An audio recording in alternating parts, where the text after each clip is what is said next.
Good morning, Raiders. Please pause where you are in the building at this time for a brief period of quiet reflection.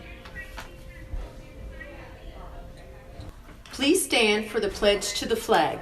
Pledge allegiance to the flag of the United States of America. For as long as American teens can remember, the Pledge of Allegiance has been a tradition implemented in most public schools. But over the years, the meaning of the pledge has changed for more and more students. So, what does a pledge mean to Generation Z? What did America do to cause some students to protest a symbol of their own country's pride and unity? I see buddies here and there, mighty lonesome in despair. Got no home and got no job and got no friends. If their troubles you ignore, if you turn them from your door, then you can tell the world that Hitler lives again. Hitler lives if we hurt our fellow men. Hitler lives if we forget those who fought where heroes died, that our flag might float on high. If we forget Hitler lives, Hitler lives.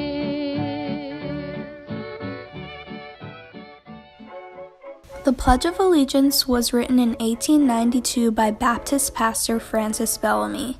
Bellamy was president of the Society of Christian Socialists, and he was extremely xenophobic, referring to foreigners in America as an inferior race. So, how did an immigrant-hating socialist end up writing the statement of American patriotism?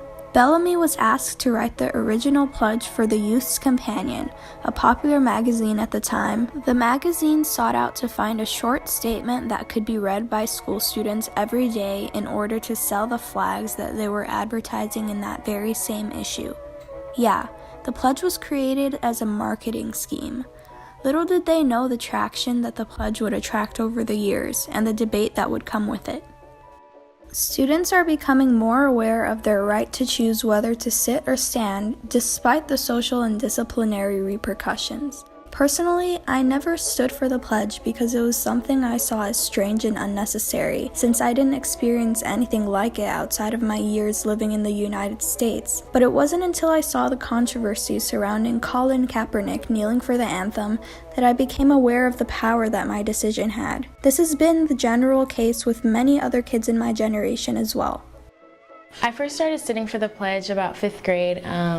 Something really close to home happened with my family, and it was almost like a sign of rebellion at first, but then as I started getting older, I started understanding what it really meant to sit for the pledge.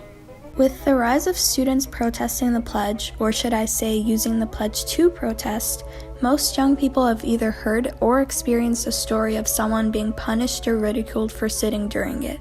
But the media portrayal of this issue is a bit misleading because it generalizes all young people and teens as protesters of the pledge and fails to recognize that standing up and reciting this statement is a ritual that still lives in the hearts of many members of Generation Z. The Pledge of Allegiance is important to me because it unites us, it represents what the U.S. is supposed to be, and we're saluting the concept of justice and the concept of freedom and liberty and whatnot.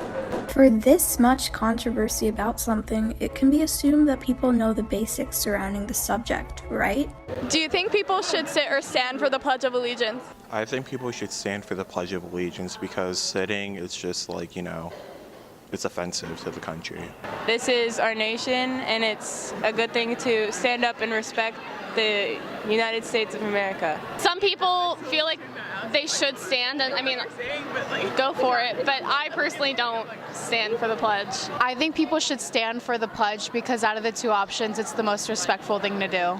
Personally, I sit for the pledge because I'm just trying to do homework. What does indivisible mean? Invisible? Indivisible. Unbreakable, I think. Indivisible, Bro. You know what indivisible means? Yes. What does it mean? Indivisible. Ugh. Caitlin, what's it mean? No, I don't. Not divisible. Is it more beneficial to be enlightened and divided or ignorant and united? That's entirely relative. One of the first and most notable controversies surrounding the pledge involved two Supreme Court cases. Minersville versus Gobitis in 1940, which allowed public schools to force students to stand for the pledge, and just 3 years later, the West Virginia State Board of Education versus Barnett, which stated that students in public schools can choose whether to sit or stand because of their First Amendment rights. These two cases surrounded Jehovah's Witnesses, who claimed that the pledge opposed their religious beliefs because it idolized something other than God. Until doing this research, I wasn't even aware of this issue, and how prominent this view was even in modern society. God said, don't worship anything other than me. Don't worship any idols. Along with this, there is a more recognized and explicit religion-based aspect of the pledge. The line under God in the pledge isn't offensive to me personally, but I do see it being offensive to people who may not have the same beliefs as the person who created it, and I also can see it as a way of forcing their beliefs onto people who don't believe. This line in the pledge is the aspect that I have the most trouble with, and I'm not alone. Under God didn't even exist in the pledge until Congress implemented it in 1952, 62 years after it was first published. Reverting back to an earlier version of the pledge would sit better with many students and work to better include students of different religious and cultural backgrounds. So, should you stand for a statement of your pride and unity, or sit to express your opposition of injustice and oppression? The beauty of the First Amendment is I, or anyone else for that matter, can't force you to change your beliefs. In my opinion, instead of arguing for the sake of causing division, we should appreciate what's happening right in front of us. As years go by, new generations are bringing America closer and closer to the country that the Constitution promised us, a country of liberty, equality, and happiness. Rosie is protecting Charlie, working overtime on the riveting machine. When they gave her a production knee, she was as proud as a girl could be. There's something true about red, white, and blue about Rosie, the riveter.